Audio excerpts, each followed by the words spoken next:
the World Bank for hosting these meetings and all of you for attending today. I'd like to start by stepping back and speaking about how far we've come. Thank you. Colby Smith with the FT. You've described calls for widespread tariffs as deeply misguided, and the IMF today has warned that such policies will dent global growth.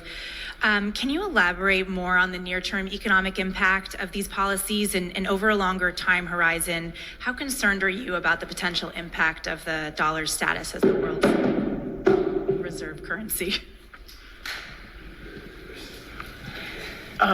Let's see. So you asked about tariffs and the dollar's status? Okay, so let me just start by saying I'm covered by the Hatch Act, and I want to be careful not to comment on detailed political proposals.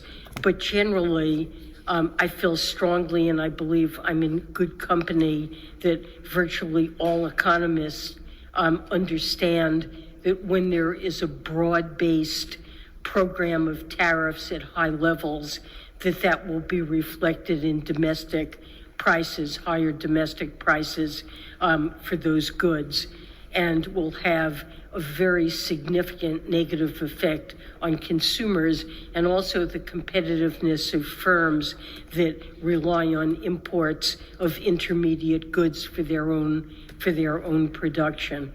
In addition, those who are concerned about the U.S. trade deficit, it's really not at all obvious, and I think it's unlikely that measures of this type would make a great deal of difference to it. They're likely to end up strengthening the dollar.